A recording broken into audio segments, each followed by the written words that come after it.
E ver a imagem da minha mesa digitalizadora? Sim. Beleza.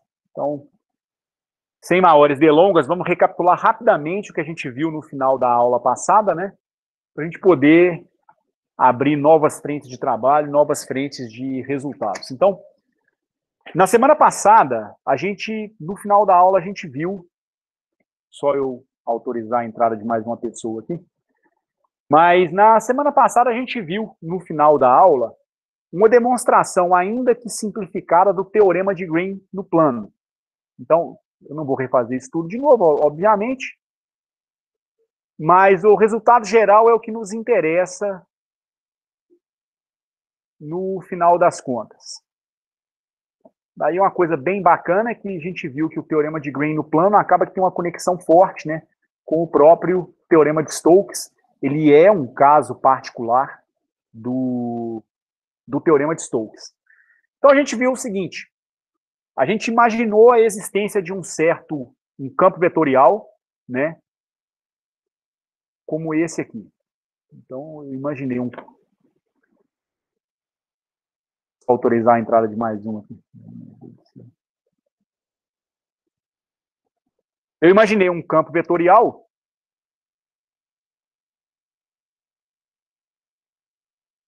designado por duas funções vetoriais, como essas aqui. Eu imaginei uma função f de x e y, dada por uma função a de x e y, ou seja, uma componente desse meu campo ao longo da direção i, mais uma componente b dessa minha função ao longo da direção j. O teorema de Green no plano tem uma conexão muito forte com a noção da integral de linha de um campo vetorial. Se você vai fazer a integral de linha de um campo vetorial, não é obrigatório que a trajetória em que você vai realizar a integral seja uma trajetória fechada, isso não é mandatório, né? Mas, para o teorema de Green é uma exigência. Calcular a integral de linha é uma coisa, mas calcular uma integral de linha no contexto do teorema de Green no plano é uma outra coisa. Então a gente imaginou o seguinte, nós imaginamos uma superfície, tá certo? Fechada, limitada por esse caminho C, a borda desse caminho, e só autorizando a entrada de mais umas pessoas aqui. No final das contas, o teorema de Green ele tem conexão com a integral de linha desse campo vetorial. Você faz a integral de linha de f escalar dr, que seria a integral no contorno fechado do seguinte produto escalar. Né? Você vai fazer o produto escalar do f com um vetor deslocamento ao longo da curva dr, você deve levar em conta que se isso aqui está sendo feito no plano, dr seria um dx na direção i mais um dy na direção j. Então, é como se o seu dr fosse um pequeno gomo dessa sua curva, um pequeno pedacinho dessa sua curva. Então, o seu dr é um elemento tangente a esse seu caminho. Está aqui seu dr, um pequeno vetorzinho tangente à sua curva. Digamos que nesse ponto da curva, o seu campo vetorial aponte para cá. Então, nesse ponto, o campo vetorial apontaria para cá. Você vai fazer o produto escalar ponto a ponto da curva e somar esses produtos escalares. Então, você vai fazer produto de AXY com DX,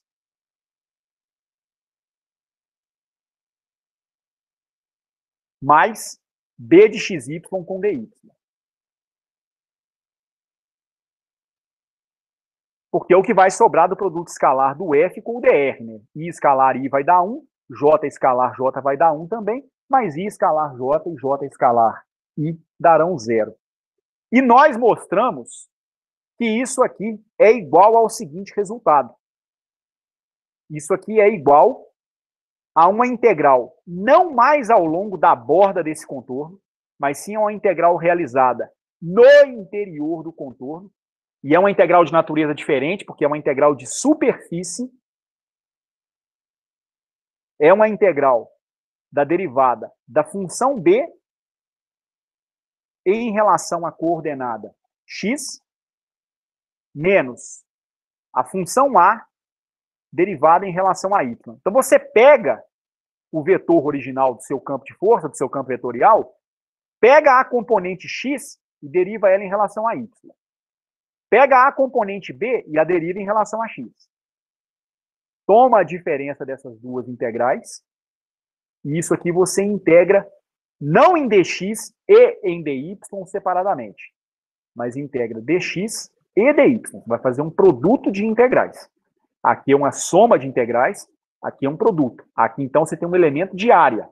Aqui o dx e o dy, eles são elementos de comprimento. E a gente viu que essa diferença, na verdade, ela tem conexão com o rotacional. Isso aqui, na verdade, é uma componente. No caso, é a componente K do rotacional de F.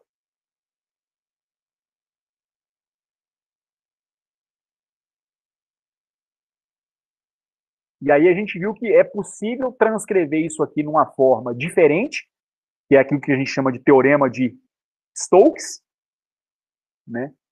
Aonde eu tenho que a integral do produto escalar de F com dr ao longo do caminho que limita a sua superfície, isso aqui é igual à integral dupla do rotacional do seu campo vetorial fazendo produto escalar com o elemento de área n dx dy ao longo da superfície F. Quem que é esse n aqui? Isso é um vetor normal, unitário, perpendicular à superfície.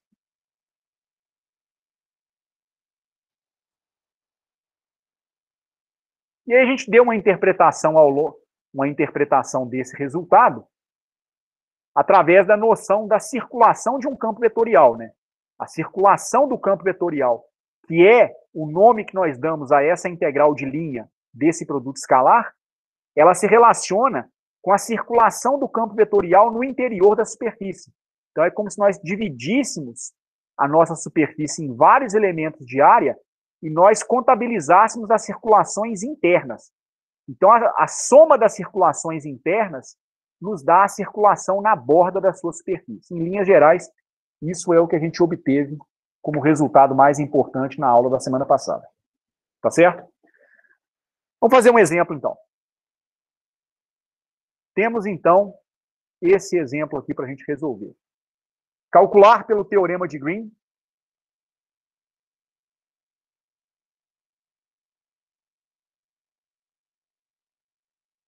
a seguinte integral de linha.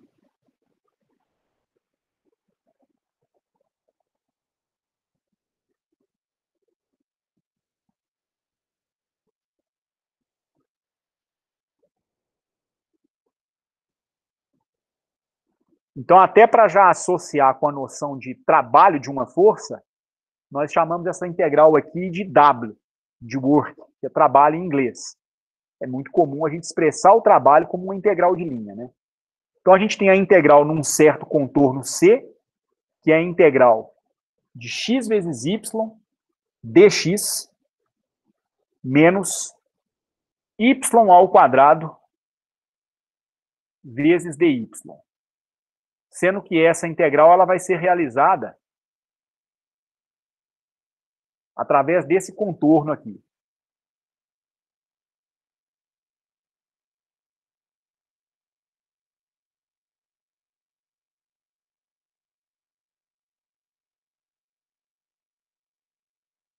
Então, a gente tem... Peraí, que parece que alguém me chamou, só um minutinho. Alguém fez algum comentário? Não, né? Eu apertei levantar a mão aqui. Não, beleza. Ô Edson, você já resolveu aquele problema lá que a gente estava tendo da linha? Não, eu deixei para vocês resolverem, ué. Então, você vai comentar sobre ele hoje? Se der tempo, sim, Vitor. Senão fica para a próxima aula, tá bom? Mas, na verdade, não resolvi, não. Sério mesmo. Tá bom? Beleza. Bom, Então, a gente tem isso aqui. O contorno que a gente vai realizar essa integral de linha é esse aqui. Primeiro, a gente tem um arco de parábola. Então, esse caminho aqui seria a parábola... Seria uma parábola mesmo. Depois, a gente tem um segmento retilíneo. Daqui para cá, da direita para a esquerda. E, por fim, a gente vai ter esse segmento em amarelo aqui. Então, é um contorno fechado. Sendo um contorno fechado, dá para se pensar em aplicar o teorema de Green no plano. Tá certo? Teorema de Green, então, só vale se o contorno for um contorno fechado. Não dá para pensar de outra forma. Tá certo? Então, basicamente, nosso contorno é esse aqui. Sendo que aqui eu tenho o ponto de coordenadas 2 para x e 1 para y, e cá embaixo eu tenho o ponto de coordenadas 0 para x e 0 para y. Tá certo? Essa parábola aqui, ela foi expressa da seguinte maneira. X igual a 2 vezes raiz de y. Está expressa na forma de uma raiz quadrada, né? Mas se você elevar isso aqui, os dois lados ao quadrado, vai dar x ao quadrado igual a 4 vezes y, ou seja, é a curva y igual a x ao quadrado sobre 4. Então, realmente é uma curva parabólica. Tá certo? Então, esse é o caminho ao longo do qual a gente vai calcular essa integral de linha. Bom, o que existe por trás disso aqui? Existe um campo vetorial. A verdade é essa. A integral não brotou do nada. É sempre bom a gente ter em mente que a integral de linha que a gente calcula no teorema de Green, ela surge, na verdade, de uma integral de um certo campo de força F integrado num elemento de deslocamento dr no plano, e isso aqui seria igual a quê? A uma integral de a de xy dx menos b de x e y dy.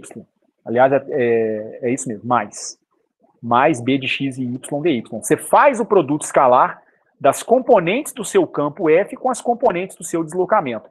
Então, você pode dizer tranquilamente o seguinte, nesse nosso caso, quem seria seu campo F?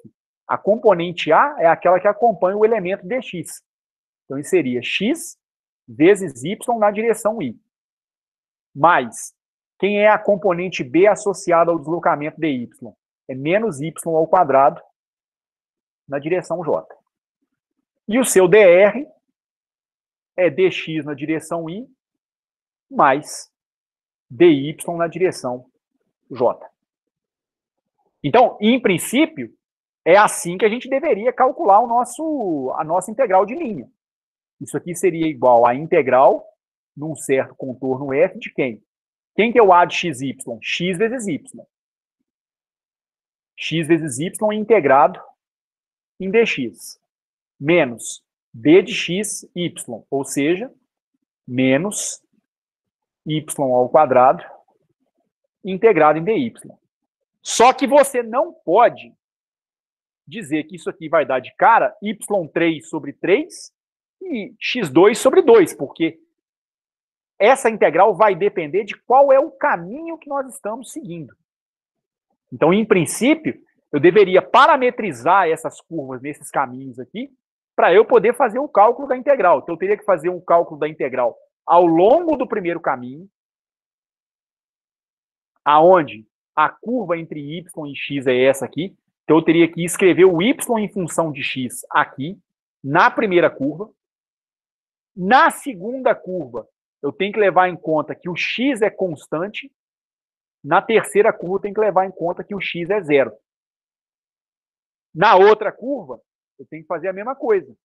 Eu vou integrar o y ao quadrado em função de y. Tem que levar em conta o comportamento do y nessa curva, depois o comportamento do y nessa parcela, depois o comportamento do y nessa parcela aqui. Mas nós não vamos fazer o cálculo da integral de linha dessa maneira, vamos dizer assim, convencional. A gente vai fazer o cálculo dessa integral por meio do teorema de Green no plano. Então, do teorema de Green no plano,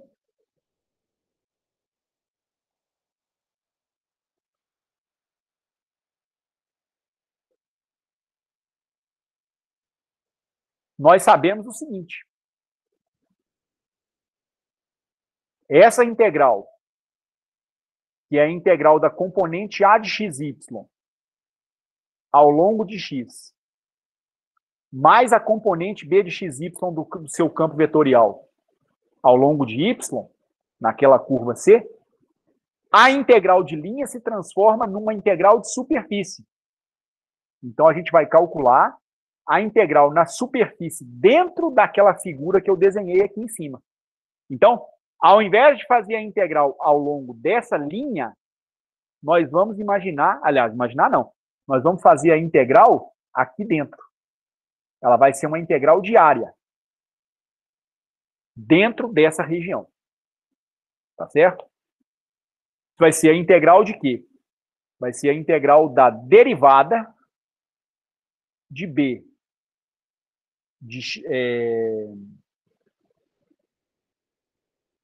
de B em relação a x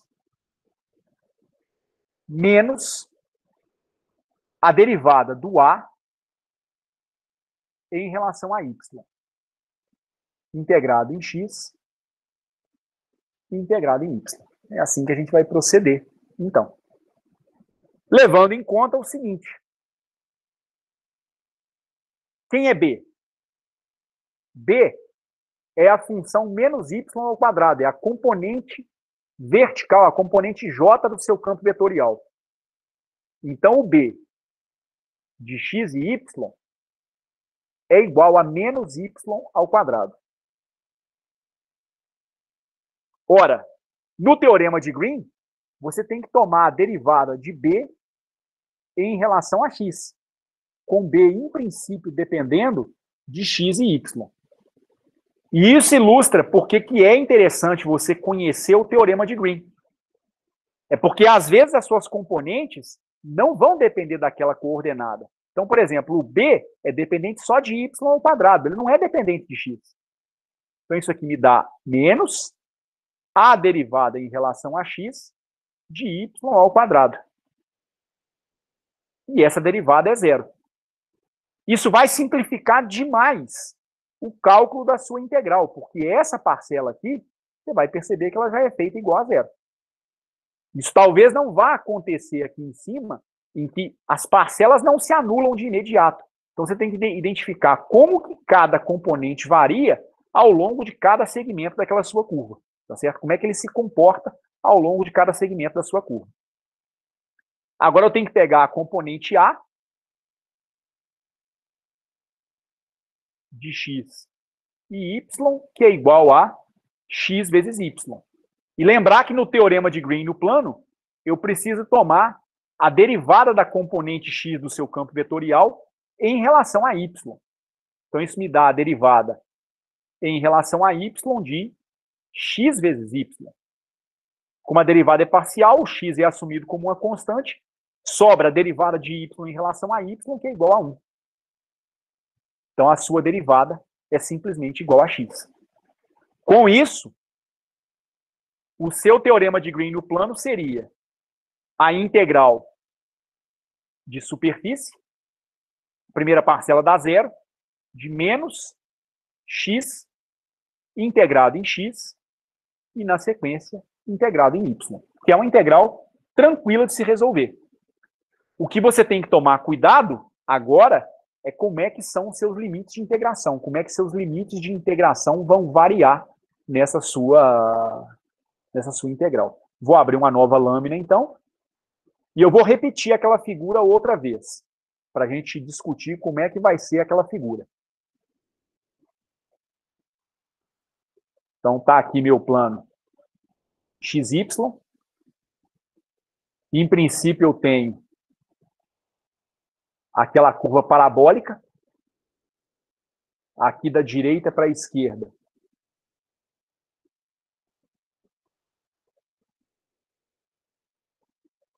eu tenho aquela curva em que o x é constante, e agora eu tenho essa curva, que é um segmento reto, na verdade, né? em que o seu x é constante. O ciclo de integração foi percorrido nesse caminho aqui, da minha esquerda para a minha direita. Esse ponto aqui é o ponto de coordenadas 2 e 1. Aqui embaixo eu tenho o ponto de coordenadas 0, 0. Então, automaticamente, se aqui eu tenho x igual a 2 e y igual a 1, esse ponto aqui vai ser o ponto de coordenadas 0 para x, 1 para y. E eu tenho que calcular a seguinte integral. A integral em que eu caí, no final das contas, é uma integral de superfície de menos x integrado em x, e esse resultado nós integramos em y. Tá certo? O que nós precisamos, então, perceber? Ora, essa curva aqui, de acordo com o enunciado do problema, é a curva x igual a 2 vezes a raiz de y. Tá certo? Eu preciso, então, pensar como que os meus limites de integração vão se comportar. Então, o x varia de onde até onde?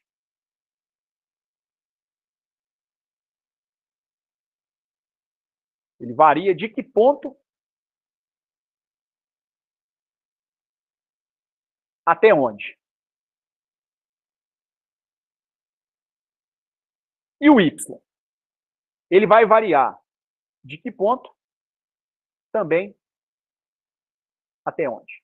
Quais são, então, as variações para o y e para o x que a gente tem nessa figura? Vocês conseguem me responder?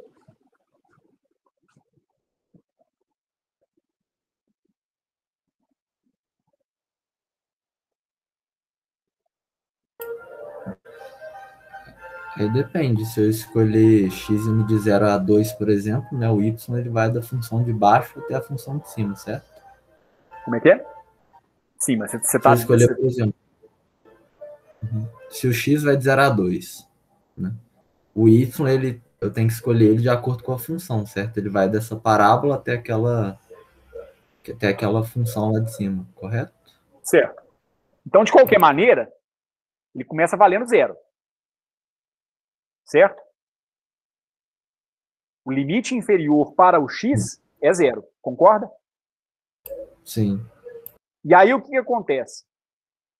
O limite superior para y vai depender do valor do y. Concorda?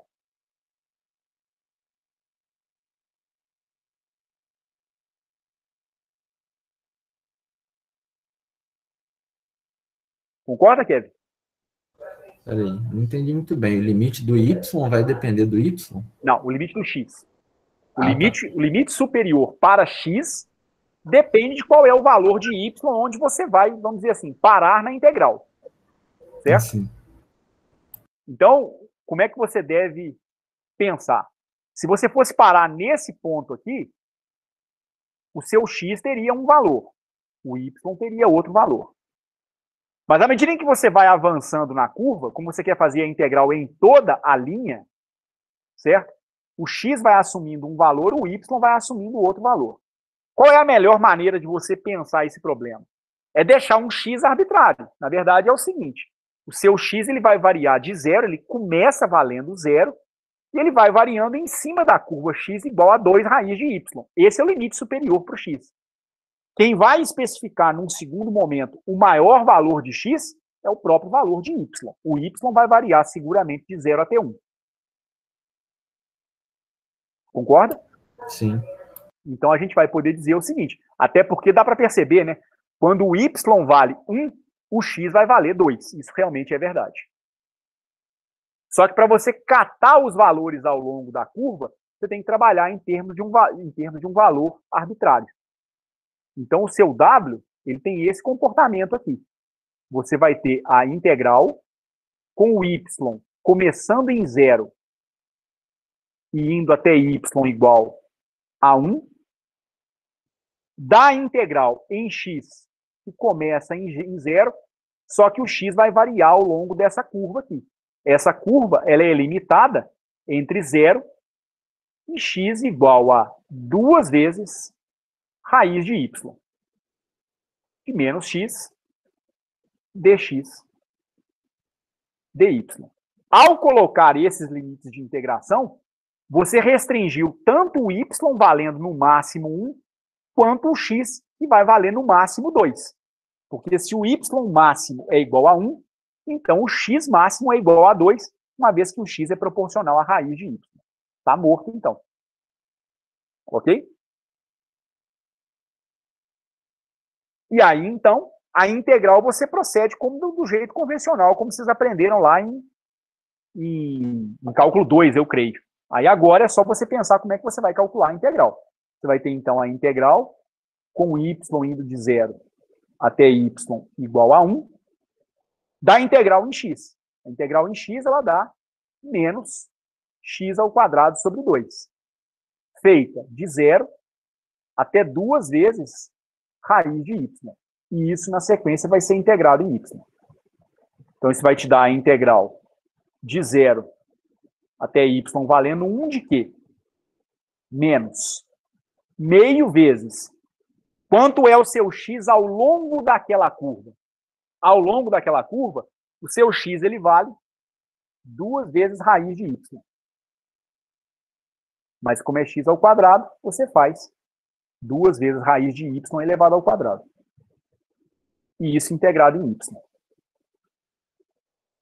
Isso vai ser igual a integral de 0 até 1 de menos meio vezes 4. A raiz é eliminada com o 2, sobra somente o y dy.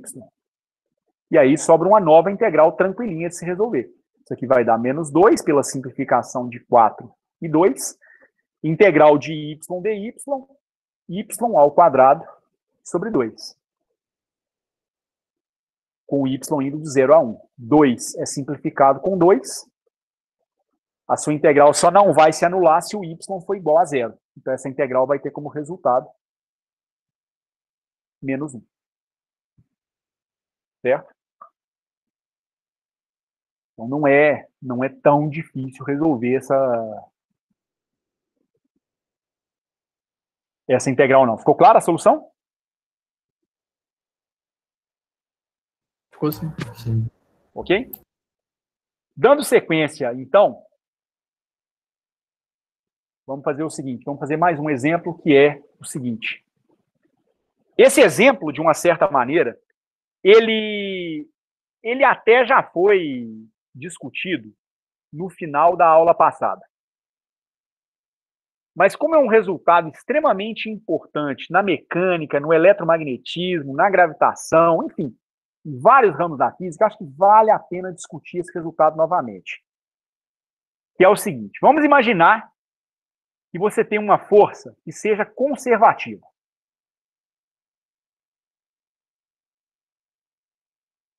Essa força ela está expressa no plano XY. Mas, a bem da verdade, isso nem é obrigatório, tá certo? Mas vamos imaginar que seja uma força, como uma força gravitacional entre planetas e o Sol, por exemplo. Você pode imaginar todos os planetas ao longo de um mesmo plano, com o Sol no centro desse plano, tá certo? Formando várias elipses no mesmo plano. Se está no plano, você vai expressar essa força em duas coordenadas. Vamos tentar mostrar o seguinte resultado. Mostrar que o trabalho de F numa trajetória fechada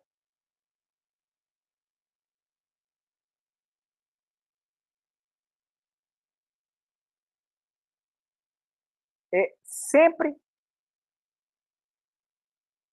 nulo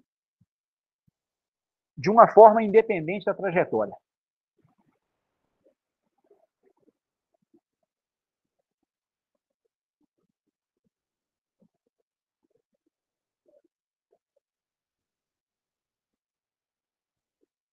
Então, é o seguinte.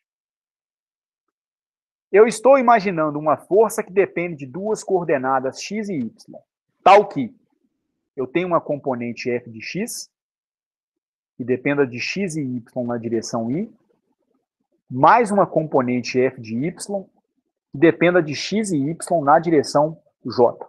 Vou chamar de agora em diante as componentes simplesmente de fx e fy, tá certo? Se você quer fazer o cálculo do trabalho dessa força numa trajetória, você tem que pensar num deslocamento. Eu vou pensar nesse deslocamento como o deslocamento em x na direção y, um diferencial de posição na direção y, mais um diferencial de posição na direção j. Ora, digamos que a sua trajetória seja essa aqui. Tão bizarra quanto eu imaginar. O que importa é que ela seja uma trajetória planar. Se não for planar, você vai ter que pensar a sua força em 3 dimensões e seu elemento de deslocamento vai ser em 3 dimensões também. Mas aí você não vai aplicar o teorema de Green no plano. Você vai aplicar a versão mais geral do teorema de Stokes. Tá certo?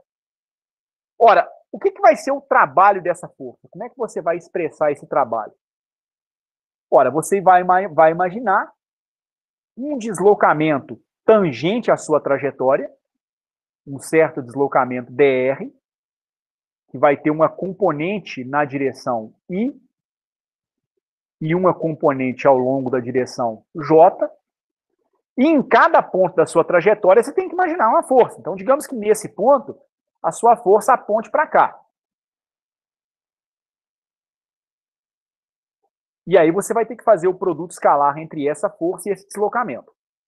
O trabalho vai ser uma integral de trajetória. Nesse caso, vai ser numa trajetória fechada. A integral de trajetória num caminho fechado de f de xy, fazendo produto escalar com esse seu elemento de deslocamento dr. Como o caminho é planar, o caminho está contido num plano, você pode usar o teorema de Green no plano. Então, isso aqui me daria o quê? Isso me dá a integral num caminho fechado de f de x dx mais f de y dy. Só que isso, pelo teorema de Green no plano, seria igual a uma integral de superfície do quê? Você vai tomar a derivada de f de y em relação a x, aliás, isso, menos a derivada da componente f de x, primeira componente, em relação a y. Integrada, isso aqui integrado em dx, integrado em dy. Acontece o seguinte, quem é essa quantidade no segundo membro do meu teorema de Green? Isso aqui tem uma forte conexão com o rotacional. Na verdade, é o rotacional da sua força no plano. Se você for calcular o rotacional dessa sua força, isso aqui seria dado por um determinante em que a primeira linha tem os vetores unitários I e JK, a segunda linha tem as componentes do seu operador nabla, derivada em relação a x, derivada em relação a y e derivada em relação a z. E a terceira linha do determinante do rotacional são as componentes fx, fy e fz. Mas a gente tem uma grande simplicidade nisso aqui, por quê? Pelo fato de que você não vai precisar da derivada feita em relação a z. Até porque as suas componentes só dependem de x e y, elas não são espaciais, elas são planares. Então, as derivadas feitas em relação a z dariam todas zero. Né? O fx depende só de x e y. O fy depende só de x e y também, não dependem de z. E não tem componente f de z, novamente, porque o seu problema é planar. Certo? Aí sobra a derivada em relação a x, a derivada em relação a y e a componente fx e a componente fy do seu vetor. Você pode calcular esse seu rotacional da maneira como você bem entender. Você pode escolher a linha e a coluna que você achar melhor, tá certo? Digamos que eu pegue a primeira linha e a terceira coluna. Certo? Digamos que eu pegue a primeira linha, é o que usualmente a gente faz, né? Eu tenho que fazer a excursão pelas 3 colunas. Isso aqui me daria o quê? Elemento da primeira linha, i, vezes menos 1 elevado a 1 mais 1, vezes. Se eu pegar a primeira linha e a primeira coluna, sobra derivada de 0 em relação a y, vezes a 0 vezes fy. É o subdeterminante que resulta dessa matriz aqui. Então, eu vou ter menos 1 elevado a 1 mais 1 vezes 0. Ou seja, esse primeiro elemento racha fora. Mais j vezes menos 1 elevado a primeira linha somada com a segunda coluna. Primeira linha, segunda coluna. Onde você fica com derivada de 0 em relação a x, que é 0. Eliminou a segunda coluna, menos 0 vezes f de x. Esse cara vai dar 0 também. Vai sobrar somente k. K vezes menos 1 elevado a 1 mais 3, primeira linha mais a terceira coluna, vezes derivada de fy em relação a x, menos a derivada de fy em relação a x. Em relação a y, perdão. Fy em relação a x menos fx em relação a y.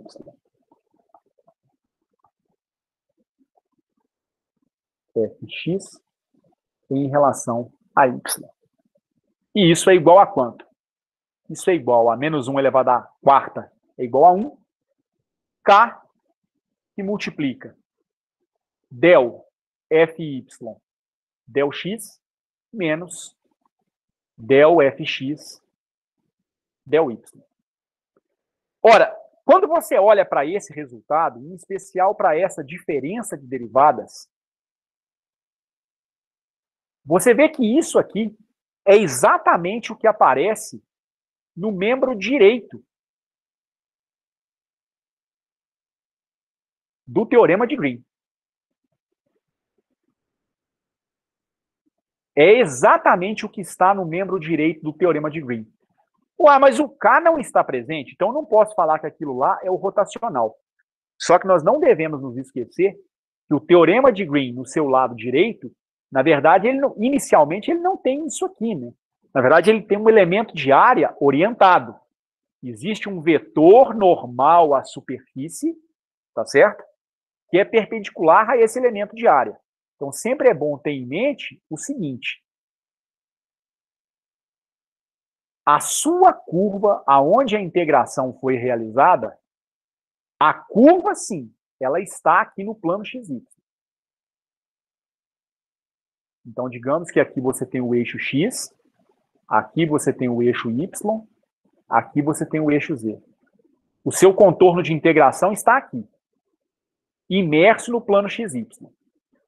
Só que o seu elemento de área no plano XY, no teorema de Green no plano, ele, na verdade, é um vetor orientado na perpendicular a esse plano. Se está aqui ao longo do plano XY, eu preciso de um vetor normal e unitário, que eu vou colocar bem grandinho aqui.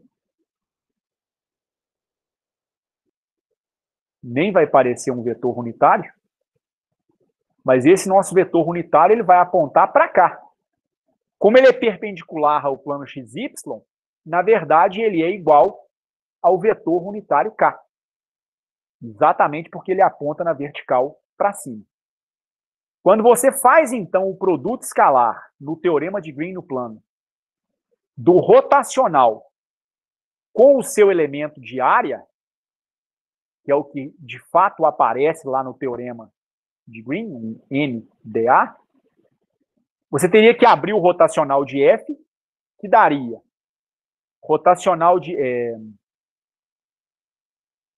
derivada de f de y em relação a x, menos a derivada de f de x em relação a y, na direção k. Esse foi o resultado que você obteve agora há pouco no seu teorema de Green no plano. É uma componente do rotacional ao longo da direção k. E aí você vai fazer o produto escalar desse k com o normal unitário à superfície. E por coincidência, né, também é o vetor unitário k, integrado em dx dy. Só que k escalar k é igual a 1. Ocorre que nós dissemos que o campo é conservativo. Afirmar que o seu campo é conservativo significa afirmar que ele pode ser expresso na forma de um gradiente de uma função potencial. Só que nós vimos na aula passada que todo campo que é expresso na forma de um gradiente tem um rotacional igual a zero. O rotacional de todos os campos gradiente, ele sempre é zero. Campo gradiente não tem rotacional. Porque a linha do campo gradiente, ela nunca é uma linha fechada. Ela é uma linha que nasce num ponto e ela diverge para outros pontos. Ele é um campo que tem divergência, mas ele não é um campo que tem rotacional. Ora, ao afirmar que o campo é conservativo e que o rotacional, portanto, é zero, você está afirmando para mim o seguinte: se o rotacional do seu campo planar é igual a zero, você está dizendo para mim que a derivada do f de y em relação a x, menos a derivada do f de x em relação a y, é igual a zero.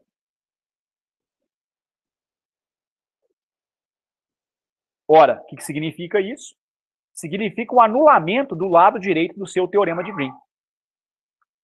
Então, o trabalho é a integral num contorno fechado de f escalar dr.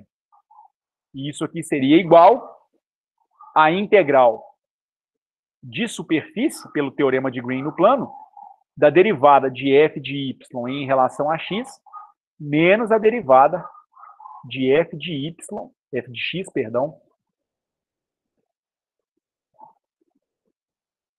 em relação a y, integrado em x, integrado em y. Nós afirmamos, quando o campo é conservativo, que o seu rotacional é zero.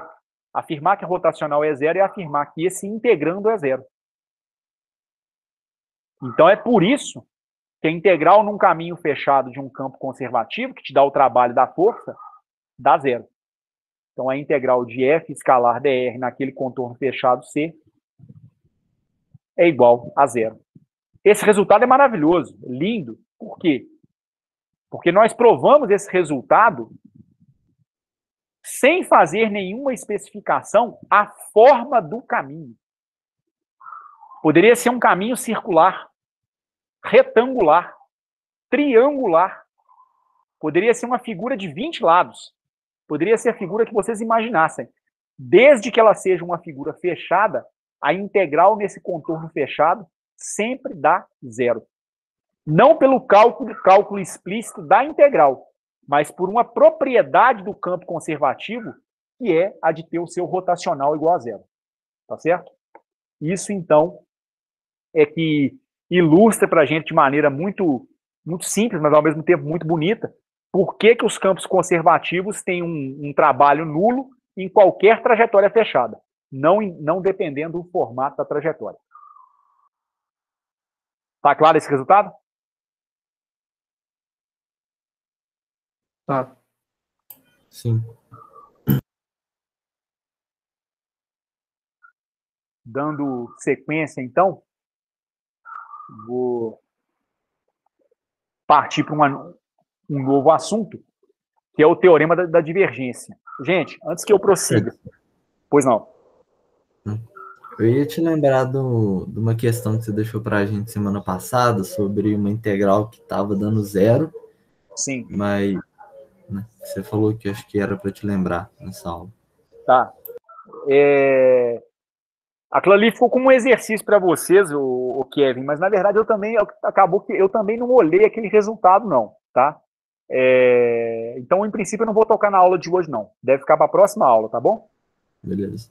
Na próxima aula eu retomo ele, então. Tá? Eu planejei a aula de hoje, acabou que eu esqueci de olhar aquele resultado. Gente, antes que eu prossiga, eu estou vendo quase que com frequência as manifestações do Kevin e do Vitor. Até são alunos com os quais eu converso um pouco mais. Eles me disseram que até o momento tudo bem, pelo menos nessa aula de hoje. Os demais presentes, está tudo bem? Estão conseguindo acompanhar? Amanda, Ingrid, o Daniel, se estiver aí presente, o Vitor Herivelton, Zé Luiz. Tô sim, Edson. Eu tô fazendo aqueles exercícios. Aí eu tô com um pouco de dúvida, mas eu e a Amanda estamos tirando umas dúvidas juntas. E depois eu vou procurar o monitor. E aí qualquer coisa eu te procuro. Eu acho que eu, pelo menos, surge mais dúvida na hora de fazer mesmo os exercícios.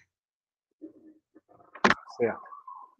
Bem, qualquer coisa a gente pode marcar um horário de atendimento para a gente conversar também, tá joia? Tem o Isaac aí para ajudar a gente também, tá certo? Mas a gente está à disposição para qualquer coisa. Com relação à aula de hoje, vocês estão conseguindo acompanhar? Tá tudo bem? Sim. Ok? Beleza. Qualquer dúvida, se manifestem, por favor. Ora, a gente está precisando terminar rápido essa parte do cálculo vetorial. E eu vou falar um pouquinho agora sobre o outro teorema do cálculo vetorial, que é o teorema da divergência. Nós apresentamos inicialmente o teorema de Green no plano e nós já mencionamos que o teorema de Green no plano é um caso particular de um teorema mais geral, que é o teorema de Stokes, relacionando uma integral de linha de um campo vetorial com a integral de superfície desse campo vetorial na superfície que é limitada. Chegou o momento de apresentar um outro teorema, que é o teorema da divergência.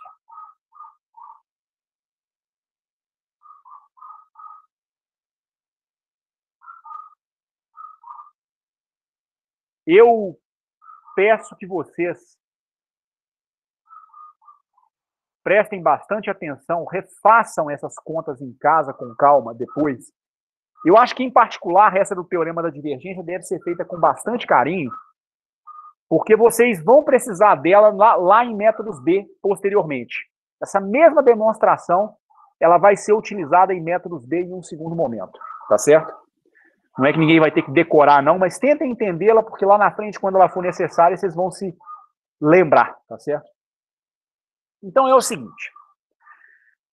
Outra vez eu vou pensar na situação planar. Eu vou então imaginar um campo vetorial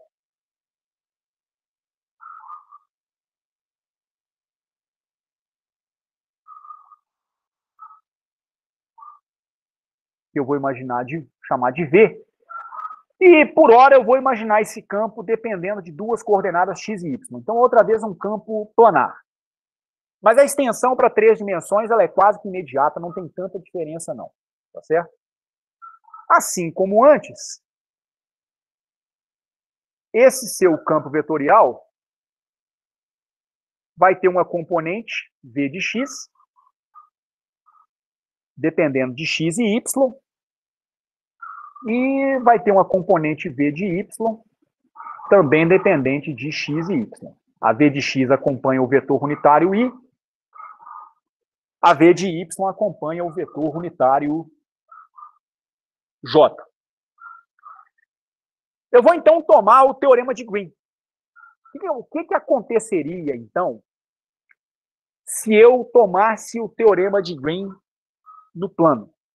Ora, se eu fosse tomar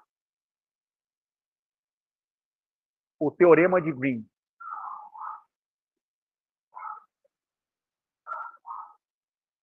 no plano, eu deveria imaginar que eu faria uma integral de contorno, uma integral de linha, desse nosso vetor v de x e y num certo caminho C. Eu vou fazer o produto escalar desse vetor com um elemento de caminho dr, Isso aqui é igual a integral de v de x e y. Eu vou eliminar essa dependência em x e y para tornar a notação mais limpa. De v de x e i. Sem unitário, não precisa, não. Já fiz o produto escalar, né? De v de x dx mais v de y dy. E isso do meu teorema de Green é igual a uma integral de superfície da derivada de v de y em relação a x menos a derivada de v de x em relação a y, integrado no elemento de área dx dy. Tá certo? Vamos ver, então, para onde a gente vai correr no final das contas. Eu vou tomar no teorema de Green, eu vou fazer a seguinte associação. Nesse teorema de Green, eu vou definir duas funções. Eu posso definir as seguintes funções.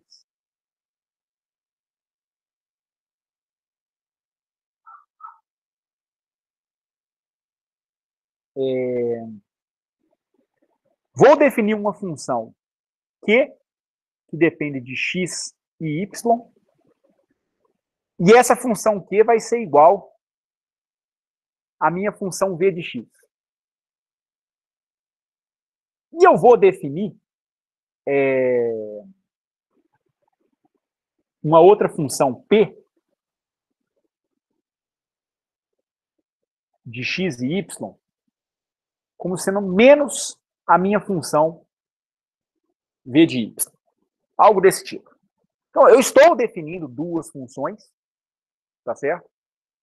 Uma q de x e y, que vai ser igual a v de x, e uma p de x e y, que vai ser igual a menos v de y. Por enquanto, só definições, então. Significa, então, que eu vou introduzir uma nova função no meu problema. Função essa que é dependente das componentes do meu campo vetorial original. Tá certo? Ora, o que eu quero fazer, então? Eu quero fazer o seguinte. Eu quero encontrar alguma maneira de reescrever esse meu integrando. Eu vou pensar numa maneira de reescrever esse meu integrando.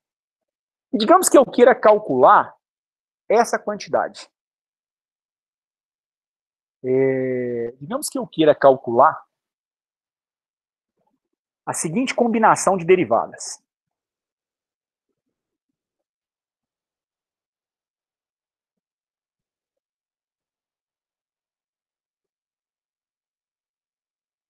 Digamos que eu queira calcular a derivada de Q em relação a x, tá certo? Menos a derivada de P em relação a y. Se eu quero fazer essa combinação particular de derivadas, isso significaria fazer o quê? Com essas definições que eu tomei para o meu campo vetorial, isso aqui seria a derivada em relação a x de v de x. Menos a derivada em relação a y da função p. O p, por conveniência, até porque eu já sei onde eu quero chegar, eu estou definindo como menos v de y. Ao fazer isso, essa combinação de derivadas se torna o quê? Derivada de q em relação a x menos a derivada de p em relação a y se transforma em derivada de v de x em relação a x. Esses dois sinais negativos se combinam e eu fico com a derivada de v de y em relação a y. O que eu tenho nesse segundo termo que eu acabei de encontrar? eu tenho uma divergência. É uma divergência de um campo planar, mas é uma divergência. É uma divergência com apenas duas componentes. Esse lado direito aqui é o divergente do meu campo vetorial V. Lembrando que a divergência foi definida lá atrás, né? O divergente de um campo vetorial foi definido da seguinte maneira.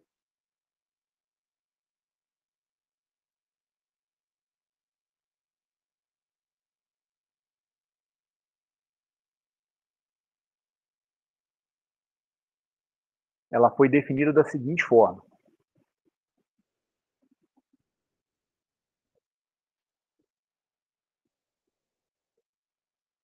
A divergência de V, ela foi definida como o produto escalar do operador nabla, então I del x, mais J del y, mais K del z, fazendo produto escalar com o seu vetor V. Esse seu vetor V tem componentes Vx na direção I, mais Vy na direção J, mais Vz na direção K. Só que é bom lembrar que nós estamos tratando de uma situação planar. Na situação planar, nós não temos a componente Vz, ela seria zero, e nós não vamos ter as derivadas em relação a z, porque se a coisa é planar, esse cara aqui depende somente de x e y, e essa outra função também é dependente apenas de x e y. Portanto, o del z vai dar zero. Ao fazer os produtos escalares e atuar com as derivadas em termos de cada componente, isso aqui realmente vai dar derivada de v de x em relação a x, mais a derivada de v de y em relação a z. Está aqui, então, a minha divergência. E isso aqui, lembrando o slide anterior, seria a derivada daquela função q de x e y em relação a x, menos a derivada daquela função p de x e y em relação a y. Onde nós vamos chegar com isso? Vejamos.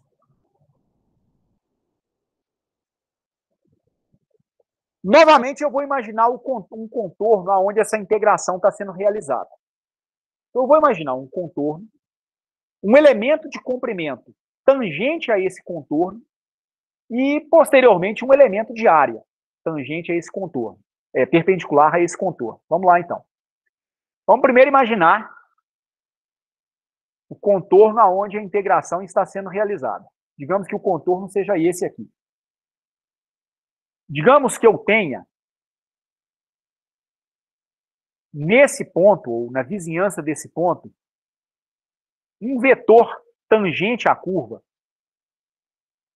que é o vetor que eu utilizaria para realizar a integração de linha do meu campo vetorial. Isso aqui é meu vetor dr. Tá certo? Nós podemos imaginar o seguinte. A gente pode imaginar também nessa curva, além desse nosso vetor dr, nós podemos imaginar um vetor perpendicular a essa curva. Um vetorzinho unitário n de tamanho ds. Tá certo?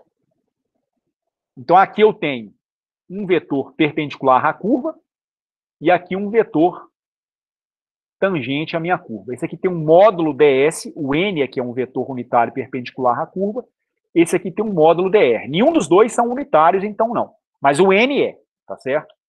O n é um vetor unitário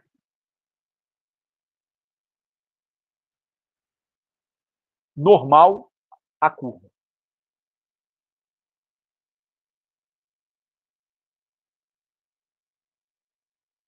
Ora, nós podemos fazer o seguinte.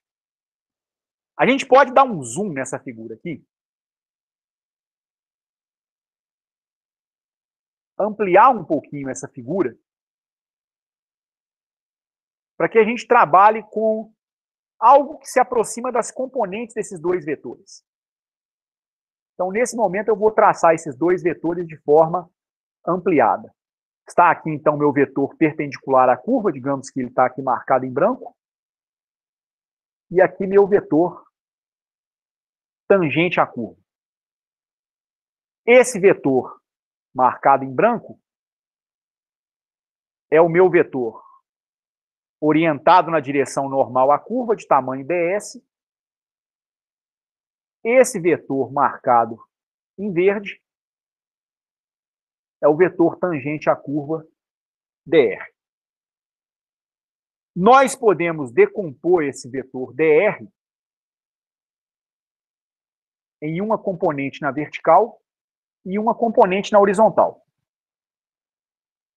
A essa componente na vertical, eu vou dar o nome de dx.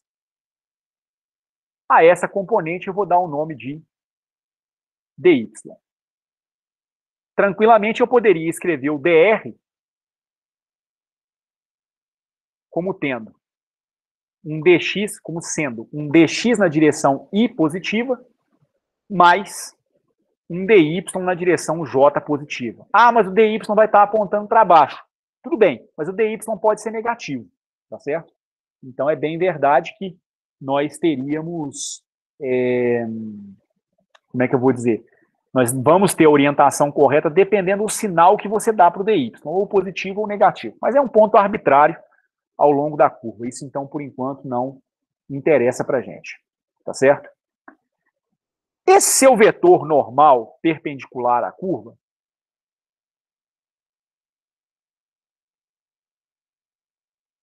ele vai ter uma componente alfa na direção y, mais uma componente beta na direção j. Então, o alfa e o beta, eles são componentes de n. É uma componente na direção x, uma componente na direção j. Tá certo? Eu quero que esse... como é que eu vou dizer? Eu quero que esse meu vetor nds... Quero calcular o módulo desse vetor nds. Então, agora vamos partir para o cálculo de nds. Do módulo dele.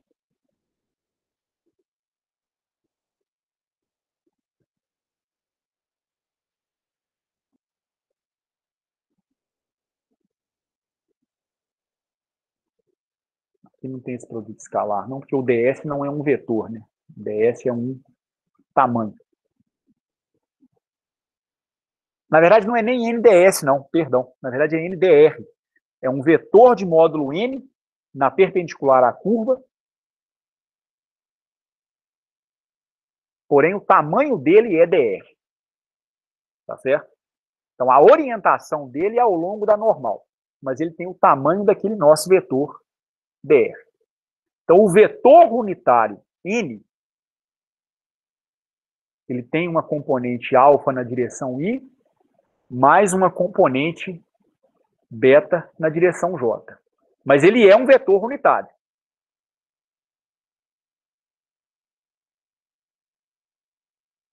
Tem módulo 1, portanto. Se nós queremos calcular o módulo de n dr, ora, isso aqui seria igual ao módulo de n multiplicado pelo módulo de dr. O n chapéu é um vetor unitário, tem módulo 1. O dr não é necessariamente unitário, na verdade não é. Mas ele tem componente de tamanho dx e dy. Dx na direção y, dy na direção j. Isso aqui vai nos dar dx ao quadrado mais dy ao quadrado. Esse é o tamanho, então, do seu vetor ndr. Vamos, então, fazer o seguinte. Eu defini dois vetores na minha curva anterior que são perpendiculares, um em relação ao outro. Isso não é à toa. Definir esses dois vetores que são perpendiculares, um perpendicular à curva e um tangente à curva, provavelmente é porque eu estou pensando em calcular um produto escalar. E eu vou calcular esse produto escalar. Eu vou agora calcular o produto escalar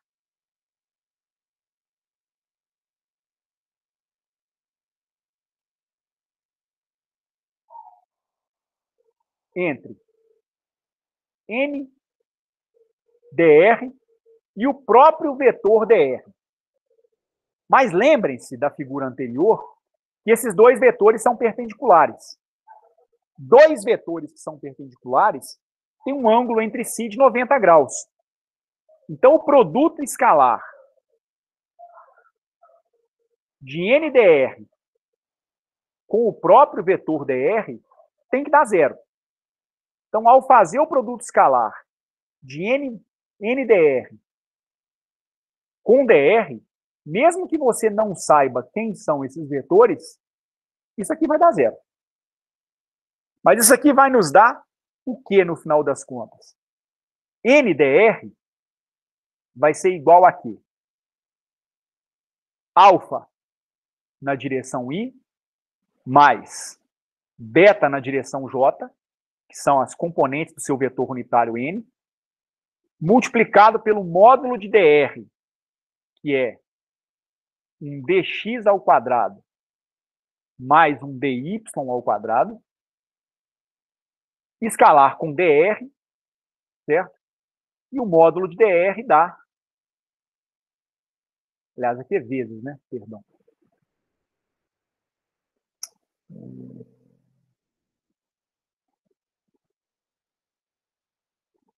Vezes.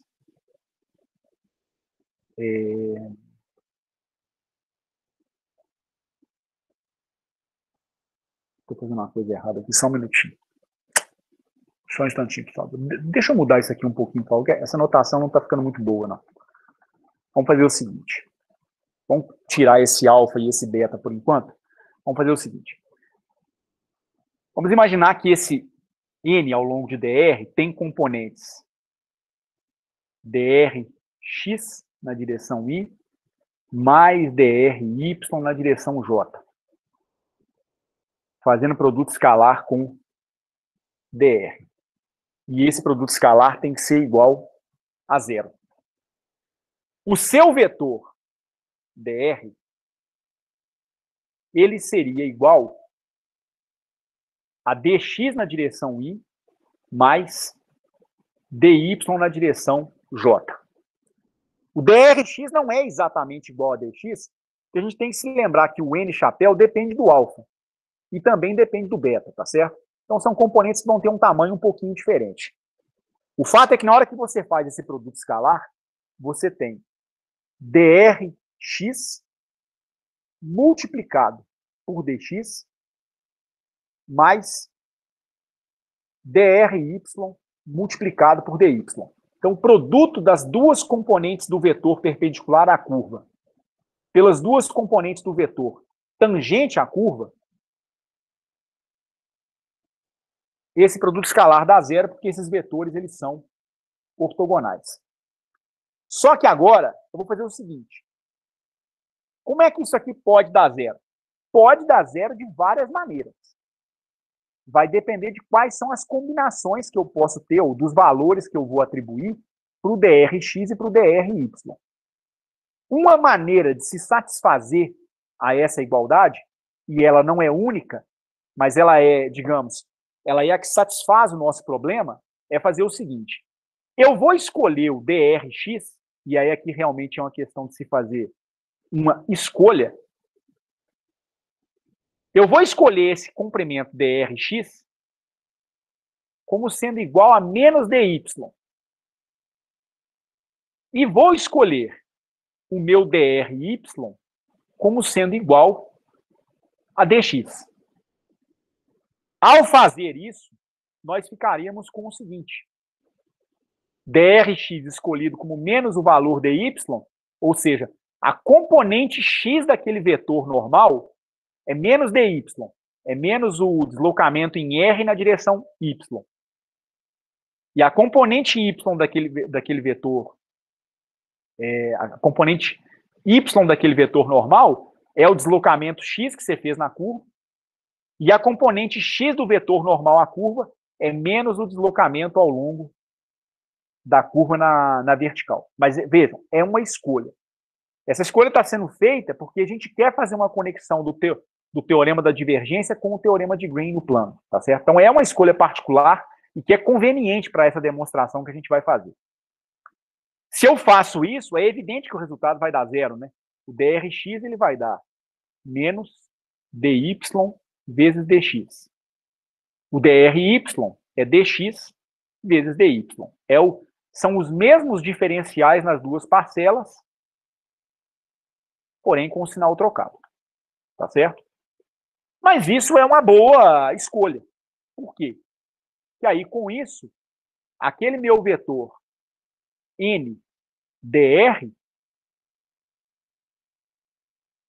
ele poderia ser escrito da seguinte maneira. Esse NDR ele teria uma componente dy na direção I, aí a componente x vai ter o sinal trocado, menos dy na direção j. Vamos ver, então, onde é que a gente vai chegar com essas combinações que a gente fez e com esse vetor que nós estamos escrevendo aqui. Vamos guardar esse vetor que ele vai ser importante daqui a pouquinho. Eu vou retomar o teorema de Green no plano.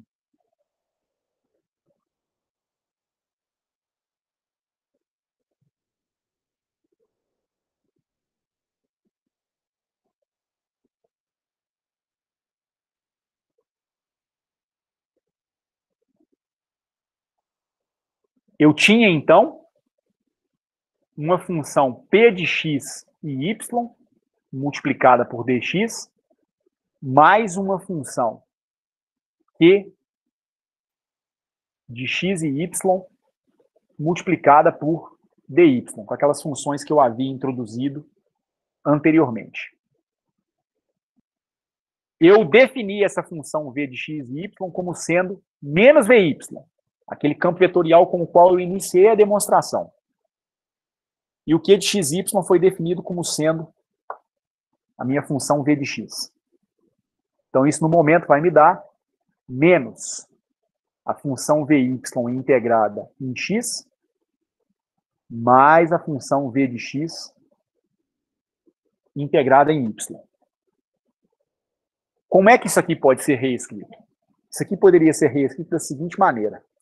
Isso aqui pode ser escrito também na forma de um produto escalar. Você pode escrever isso aqui como sendo o produto escalar dos seguintes vetores.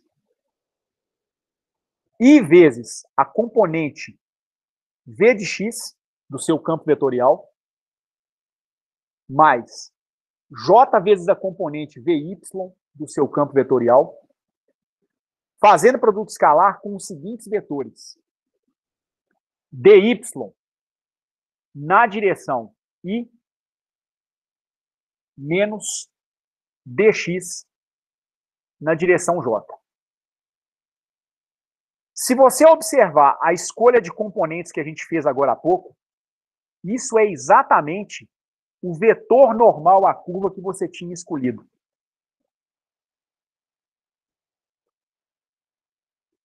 Um vetor normal, acho que para não misturar, gente, o melhor é chamar isso aqui de ds mesmo, tá certo? Porque é um vetor, esse vetor ele não está diretamente relacionado com o vetor dr, não. O dr é tangente à curva, tá certo? Os módulos do dr e do ds são iguais. Vai dar dy ao quadrado mais dx ao quadrado. Mas as orientações espaciais deles são diferentes.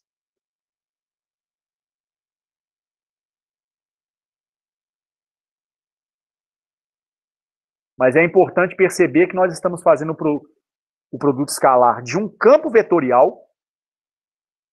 Isso aqui é seu vetor v de x e y, é o seu campo vetorial com um vetor que é normal à sua curva. Vamos ver, então, o que isso vai nos dar. O que isso vai se transformar para a gente. Como nós estamos pensando no teorema de Green no plano, essa primeira parcela do meu lado esquerdo, ela tem que ser imaginada e integrada em um caminho. Então, a gente já sabe o seguinte. Lá do teorema de Green,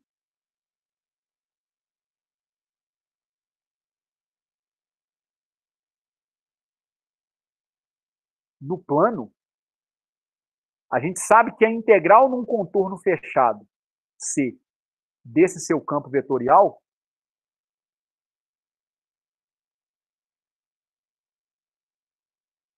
fazendo um produto escalar com aquele vetor tangente à curva dr, se transforma numa integral de v de x dx mais v de y dy. E isso aqui é igual, pelo teorema de Green no plano, a integral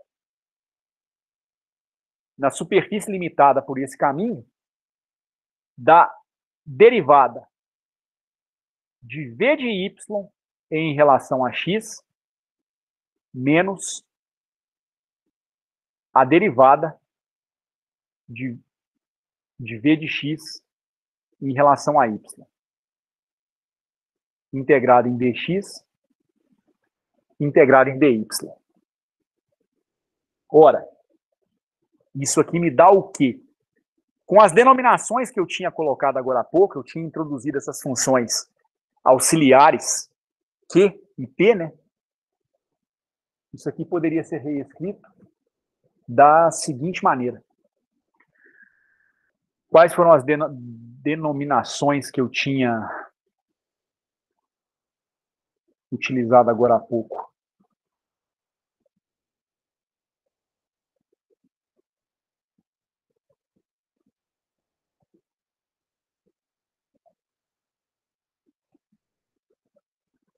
Nossa, dificuldade.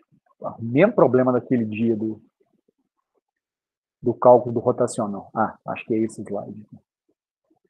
Chamando a componente x de q de xy e a componente p de xy de v de y, ou de menos vy, nós teríamos o quê?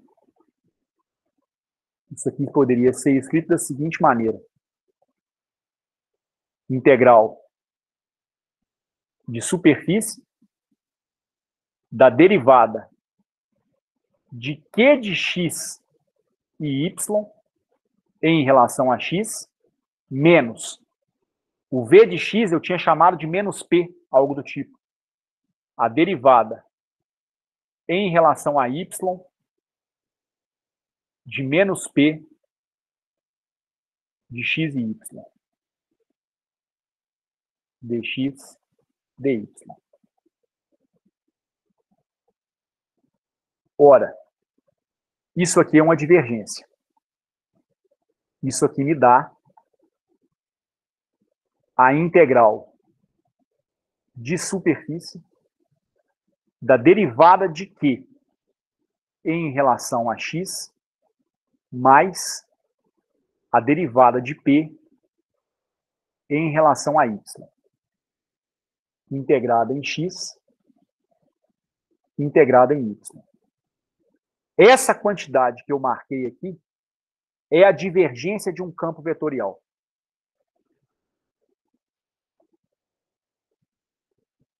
É a divergência do nosso campo V de x e y. Integrada em x e integrada em y. Ocorre o seguinte. O que nós estamos mostrando é que isso aqui é igual a uma integral ao longo de uma curva, ou seja, novamente uma integral de linha, de V escalar N vezes ds. Então, essa curva aqui é a curva que limita a área A. Eu acho que essa demonstração ficou muito ruim, gente. Acho que ela ficou péssima. Porque eu acho que algumas coisas não ficaram muito claras ao longo do nosso trabalho, não. Vamos ver se tem algum ponto aqui que eu poderia recapitular para poder salvar essa demonstração e talvez não ter que fazer tudo de novo. Eu acho que a introdução desse vetor N no meio do caminho, acabou que bagunçou meu coreto. Deixa eu voltar nesse slide aqui. Só dar uma olhada na minha figura. Na minha figura aqui.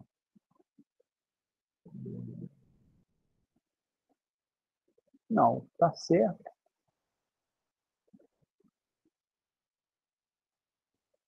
Não.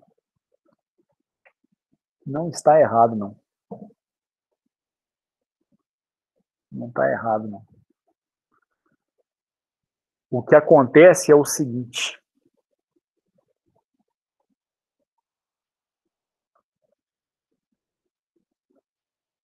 Eu vou abrir um novo slide aqui para a gente recapitular uma coisa. Nós estamos mostrando que a integral de superfície da divergência do campo vetorial V ao longo do elemento de área da tua superfície é igual a uma integral numa curva de V escalar NDS. De novo, nós estamos relacionando uma integral de superfície com uma integral de linha. Mas é diferente o que nós estamos fazendo sobre um aspecto. Enquanto no teorema de Green, no plano, a gente faz o produto escalar do campo vetorial com um elemento de caminho que é perpendicular, que é tangente à sua curva, né? Aqui a gente está pegando o produto escalar do seu campo vetorial com um vetor que é perpendicular à curva. Essa que vai ser a diferença no final das contas. Se você pensar nesse elemento aqui, aqui você pode traçar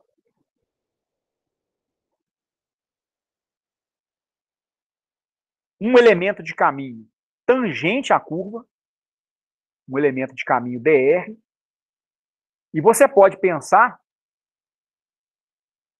num vetor normal à curva que tenha um tamanho dado por NDS.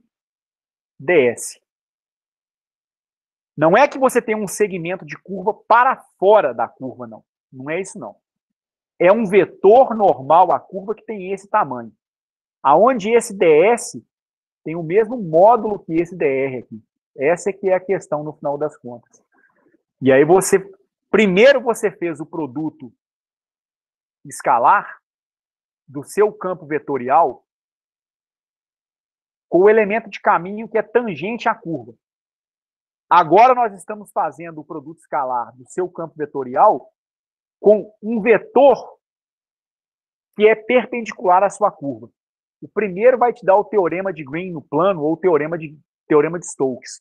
O segundo te dá o teorema da divergência. Tá certo? Então você faz o produto vetorial, o produto escalar do seu campo vetorial com dois vetores diferentes ao longo da curva. O que vai te dar o teorema de Green no plano é com um vetor que é tangente à curva. O que vai te dar o teorema da divergência é com um vetor que é perpendicular à curva. Essa que é a diferença no final das contas. Você pega um elemento de caminho e um vetor que seja perpendicular a esse elemento de caminho, tá certo? Essa é a diferença essencial no final das contas. O dr seria, de fato, dx na direção y mais dy na direção j. E o n escalar e o nds?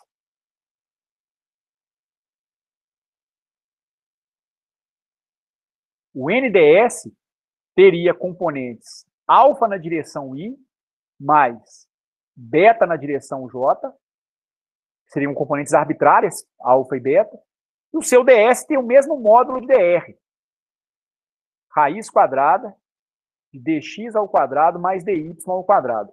Só que nós não utilizamos essa parametrização para escrever o nosso vetor unitário.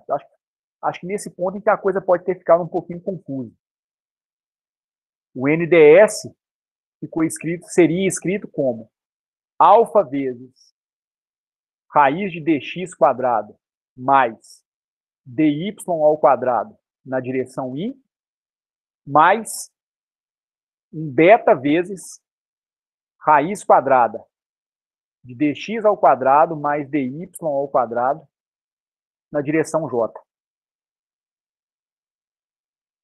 Isso aqui seria o quê? Trocando em miúdos, seria uma componente nx na direção i mais uma componente ny na direção j. E o que essas duas componentes nx e ny têm que satisfazer? Ora, uma vez que esse vetor é perpendicular ao seu vetor dr, você tem que exigir o seguinte. Você precisa exigir que o produto escalar de nds com o seu vetor dr seja zero.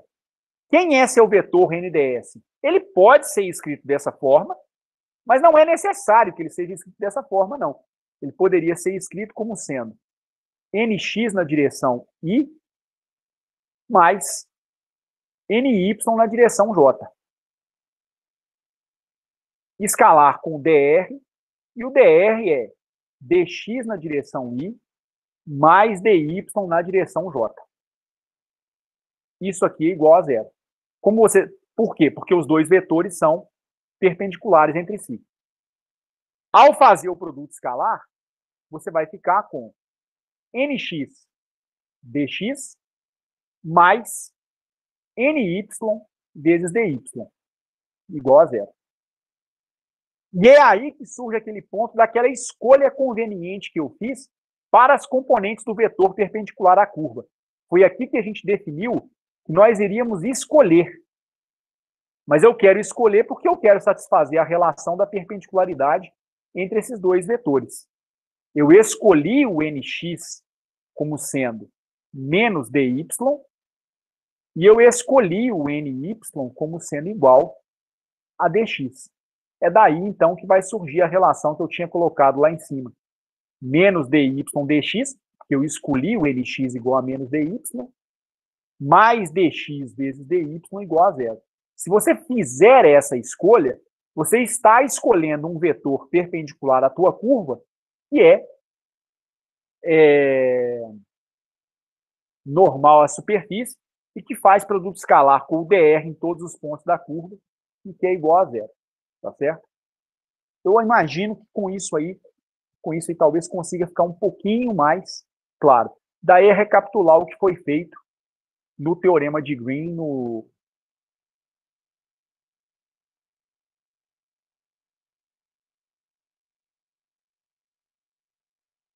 slide anterior, né? Pegar o campo vetorial e fazer o produto vetorial, fazer o produto escalar do seu campo vetorial, não com o vetor que é tangente à sua curva, mas sim com o vetor que é normal à sua curva. É isso que nós estamos fazendo agora, tá certo? Então, enquanto no teorema de Green no plano, você faz o produto escalar do seu vetor, do seu campo vetorial, com algo tangente à curva, nisso que a gente vai chamar de teorema da divergência, a gente vai fazer o produto escalar do mesmo campo vetorial com um vetor perpendicular à curva. O que a gente está fazendo com esse desenvolvimento é definindo quem é esse vetor normal à curva. A rigor é isso que a gente está fazendo. E aí, com essas escolhas para o campo vetorial, isso me deu a divergência do seu campo. Tá certo? Então, você está dizendo que a integral da divergência numa superfície, aonde essa divergência existe, é igual à integral da componente normal do seu campo vetorial na linha que limita essa superfície. Fazendo isso, então, diagramaticamente, é mais ou menos o seguinte. Digamos que aqui você tenha a sua superfície. Novamente, você tem que pensar em termos de um contorno que seja um contorno fechado. Certo? Você tem um elemento de área com coordenadas, com dimensões dx e dy. Você tem a divergência de um campo vetorial através desse negócio aqui. Então, em outras palavras, é como se eu tivesse um fluxo de um campo vetorial dentro desse seu elemento. Então, esse vetorzinho aqui é o seu... Na verdade nem é um vetor, né? Na verdade, ele vai ser um escalar no final das contas, que está associado ao fluxo do seu campo vetorial. Então, você tem a divergência desse vetor V ao longo desse elemento de área de coordenadas dx, dy, e você vai somar essa divergência ao longo de toda a sua superfície. Por isso é que nós estamos integrando na superfície. Integrando quem? Integrando a divergência do seu campo vetorial em dx e em dy. E isso tem que ser igual a quê? Isso é igual a uma integral de linha na curva que limita essa superfície de um outro produto escalar. Mas, ao invés de você fazer o produto escalar do seu vetor com um vetor tangente à sua superfície, você vai fazer o seu produto escalar com um vetor que é normal à sua superfície. Tá certo? É um vetor que em cada ponto será perpendicular à sua superfície. E daí, o que eu vou escrever na sequência não é exatamente uma demonstração. É uma extensão do que vai acontecer em 3 dimensões. Porque em 3 dimensões, o que você tem é o seguinte.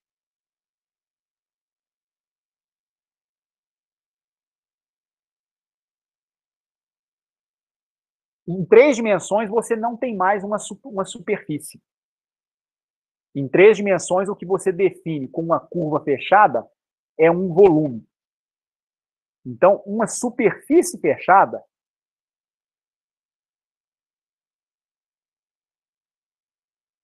ela vai se transformar num volume fechado.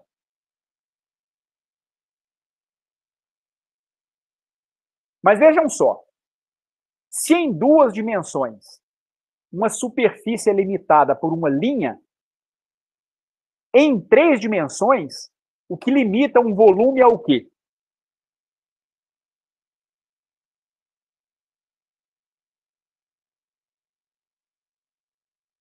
Uma área? Uma área, ou seja, uma superfície.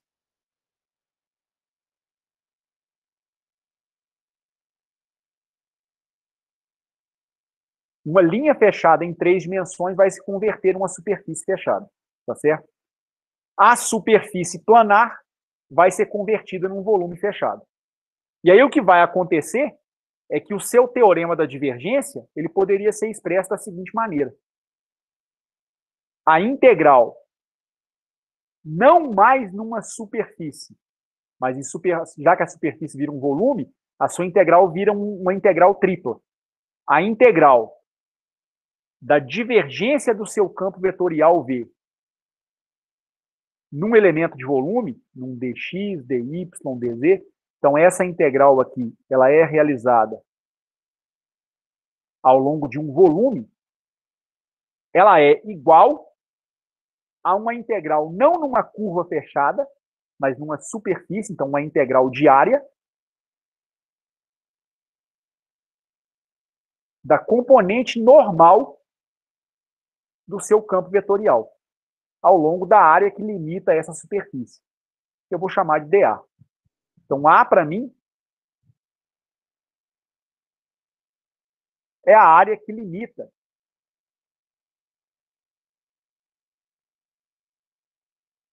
o volume V.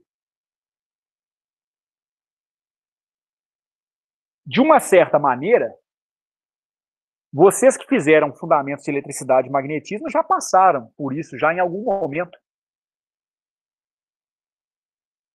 Lá quando você tem a lei de Gauss da eletrostática,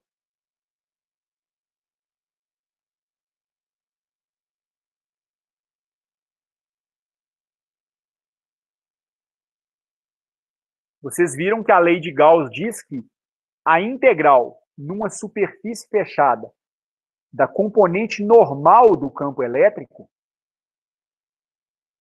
é igual à carga envolvida por uma superfície gaussiana dividida por uma constante dependente do sistema de unidades, no caso do sistema internacional, é o epsilon zero. Creio que todos têm uma lembrança, ainda que vaga, da lei de Gauss. É mais ou menos isso aqui, né?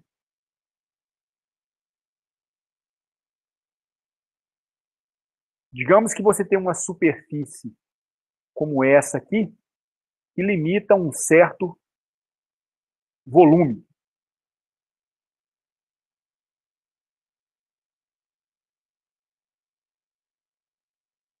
Então, isso aqui é uma superfície limitadora de um volume.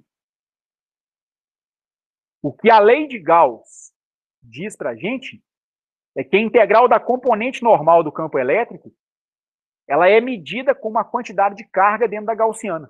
Então, vocês fizeram isso muitas vezes lá em Física 3, eu imagino.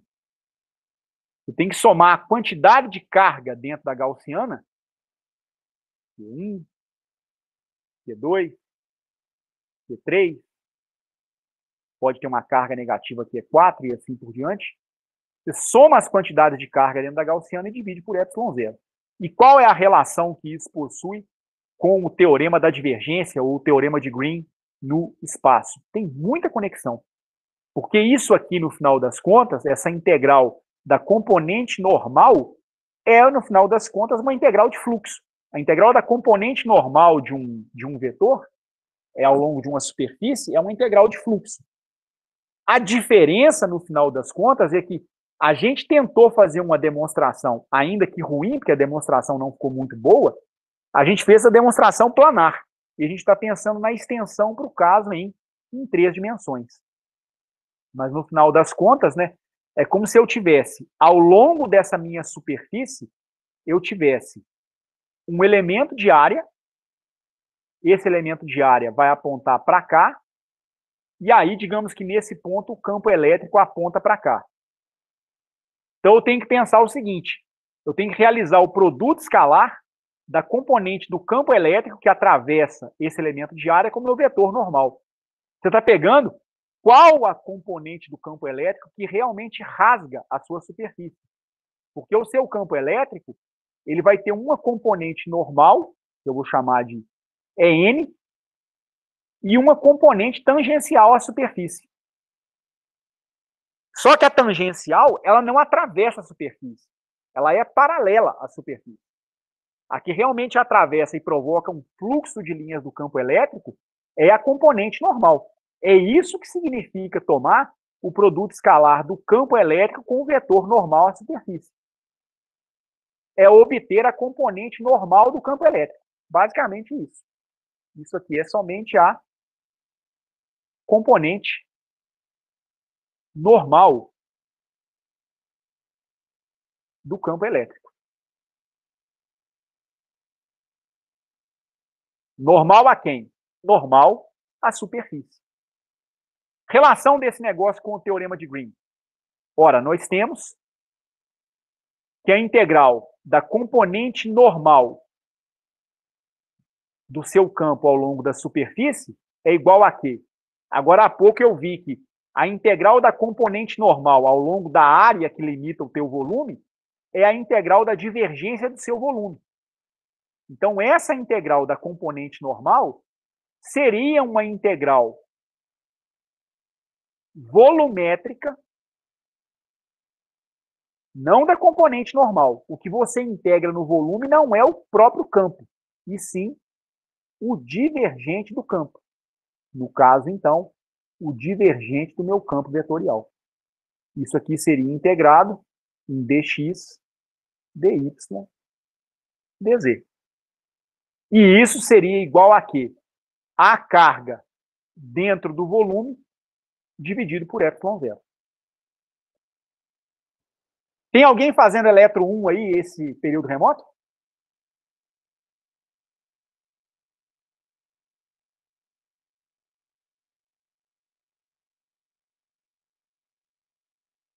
Ninguém fazendo eletro 1?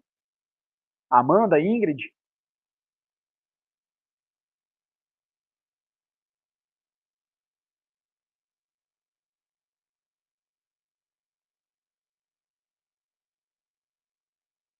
Bom,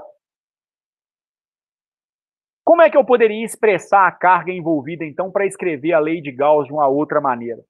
Lá também na Física 3, vocês aprenderam que a densidade de cargas está relacionada com a derivada da carga em relação ao elemento de volume dV. Então, se eu integrar a minha densidade de cargas em relação ao volume, isso aqui é a integral de dQ/dV feita em dV. Mas integrar a densidade de carga no volume é obter a carga completa, até porque, né, esse meu elemento de integração aqui, dQ/dV multiplicado por dV, é a própria integral de dQ. Integral de dQ é a carga dentro do meu volume, que eu vou chamar de Q. Que, então, é igual a integral de ρ vezes dV. Se a carga dentro do volume é uma integral da densidade de carga, isso aqui me daria a integral feita no volume de ρ dV, ou de ρ dx dy dz. Então, com isso, a gente prova que a integral volumétrica da divergência do campo elétrico ao longo das coordenadas x, y e z, ou seja, ao longo de um elemento de volume, é igual à integral volumétrica também. Então, nós trocamos a carga em termos de uma integral volumétrica de ρ sobre ε0 dx dy dz. Em outras palavras, são duas integrais realizadas ao longo do mesmo volume. Se essas integrais são iguais, é porque os integrandos são iguais também. Então, a gente prova com isso que a divergência do campo elétrico é igual a ρ sobre ε0. Ou seja, isso é o que a gente costuma chamar de lei de Gauss na forma diferencial. Por que esse resultado é importante? Porque é difícil você medir a densidade de carga elétrica. A densidade de carga elétrica é uma... Como é que você vai pensar em criar um equipamento para medir a concentração de carga elétrica no interior de um material? É difícil. Mas medir o campo elétrico não é. E calcular a divergência do campo também não é. Então, você, com essa equação, pode medir a concentração de carga em um material, a densidade de carga, de maneira indireta. Você faz uma medição da divergência do campo elétrico. Então, isso aqui é o que a gente chama de lei de Gauss na forma diferencial. Ora, com isso, a gente vê que existem duas formas de se expressar a lei de Gauss. Uma que é a integral da componente normal do campo elétrico ao longo de um certo elemento de área, igual à carga envolvida pela gaussiana, dividida por ε0. Essa é a lei de Gauss na forma integral. Se você utilizar o teorema da divergência, como a gente acabou de mostrar, você mostra que isso aqui é igual, isso equivale à divergência do campo elétrico igual à densidade de carga sobre ε0. É uma outra maneira de se expressar a lei de Gauss, porém na forma diferencial, tá certo? Dependendo do contexto, ora você pode aplicar a lei de Gauss na forma integral, ora pode aplicar na forma diferencial, tá certo? Aqui você vai ter uma equação diferencial para você resolver no final das contas, tá certo? Aqui em cima você vai ter, na verdade, uma integral para resolver, como vocês resolveram em vários exemplos lá no curso de Física 3, muito provavelmente. Tá certo? Cabe também, por que isso aqui cai numa equação diferencial? Cai numa equação diferencial em razão do seguinte, né? O campo elétrico, ele é um campo conservativo.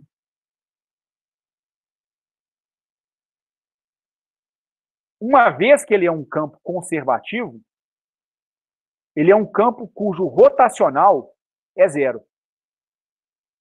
Então, o rotacional do campo elétrico, se for o campo eletrostático, é zero. Se tiver efeito de indução eletromagnética, não é verdade que o rotacional do campo dá zero. Não dá zero, tá certo? Mas aí é no cenário em que você tem cargas elétricas em movimento e campos variáveis com o tempo. Não é o nosso cenário. Mas no caso estático, o campo elétrico ele é sim um campo conservativo. Então o rotacional dele é zero. Todo campo com rotacional zero pode ser expresso na forma de um campo gradiente. No caso, a gente costuma expressar o campo elétrico como menos o gradiente de uma função potencial elétrico, que eu chamo de φ. Então, isso aqui me dá rotacional de menos gradiente de φ igual a zero. Independente desse sinal negativo, o fato é o seguinte: uma vez que o campo elétrico pode ser expresso como menos o gradiente do potencial, a gente tem a divergência de menos o gradiente do potencial elétrico igual a ρ sobre ε0. Então, aqui eu teria que fazer a combinação do divergente com o gradiente. O divergente é o produto escalar. Eu tenho I derivada em relação a x, mais J derivada em relação a y, mais K derivada em relação a z. Fazendo produto escalar com o quê? Gradiente de φ. I vezes a derivada de φ em relação a x, mais J vezes a derivada de φ em relação a y, mais K vezes a derivada de φ em relação a z. E isso é igual a quanto? Havia um sinal negativo aqui no menos o gradiente do potencial, né? Isso aqui agora é igual a menos a densidade volumétrica de carga sobre ε0. Como é que você faz esse produto escalar? Como um produto escalar de dois vetores. I escalar com I dá 1, J escalar com J dá 1, I escalar com J ou escalar com K vai dar 0. E aqui você vai ter um conjunto de derivadas segundas. Você vai ter a derivada segunda do seu potencial φ em relação a x, mais a derivada segunda do seu potencial φ em relação a y, mais a derivada segunda do seu potencial φ em relação a z, igual a menos a densidade de carga sobre ε0. Isso aqui a gente costuma simbolizar com o símbolo nabla2, ou seja, o divergente do gradiente é o nabla2. Divergente de φ igual a menos ρ sobre ε0. E esse operador atuando em cima da sua função potencial elétrico é o que a gente costuma chamar de operador laplaciano.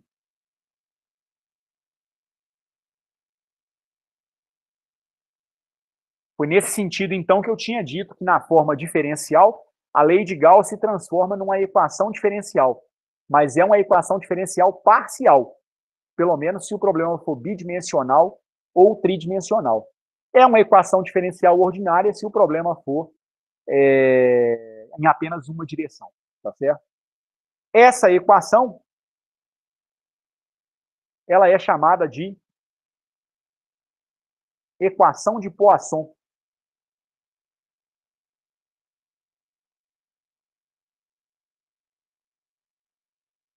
Se por acaso você tiver ρ igual a zero no interior daquele volume,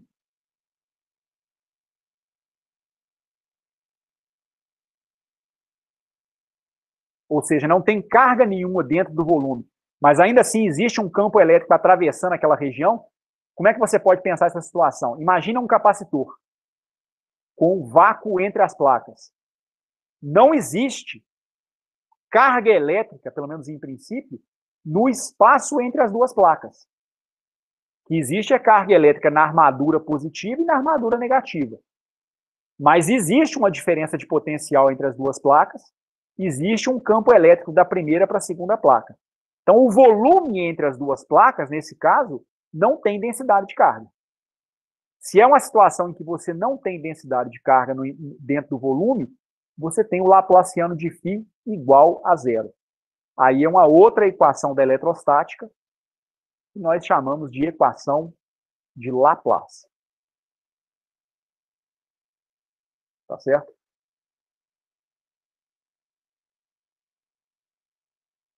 Eu encerro a aula de hoje, deixando uma atividade para vocês fazerem relativas a essas últimas aulas, que é uma lista de problemas do livro da Mary Boas, pelo menos em um primeiro momento. Então, eu quero que vocês resolvam os problemas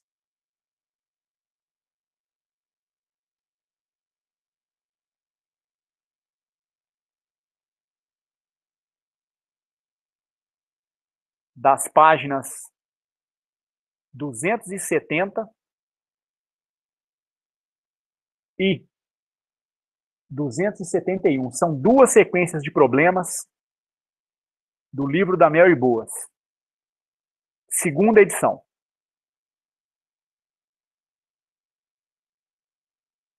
Peço uma gentileza, por favor, até para facilitar a vida de vocês. Eu não sei se vocês já baixaram esse livro, se vocês têm esse livro. É um bom livro para acompanhar essa disciplina. Quem ainda não tem, por favor, me manda um e-mail para me lembrar, para eu postar o arquivo que eu tenho lá no Google Drive, e aí compartilhar o link com vocês, tá certo? Mas aí comece a trabalhar na solução dos problemas dessas duas páginas, então, tá bom? São problemas relativos a essa parte de campos vetoriais e esses teoremas do cálculo vetorial que a gente andou discutindo esses dias. Tudo bem? Peço também que vocês deem uma olhada nessa demonstração que a gente fez da aula de hoje, do teorema da divergência, principalmente porque alguns pontos eu admito que não ficaram muito claros, pelo menos na minha opinião. Olhem com cuidado, se vocês tiverem dúvidas, na próxima aula a gente retoma e refaz a demonstração de novo, tá joia? Então, nesse momento, eu encerro a nossa gravação e eu passo para vocês, caso alguém tiver alguma pergunta.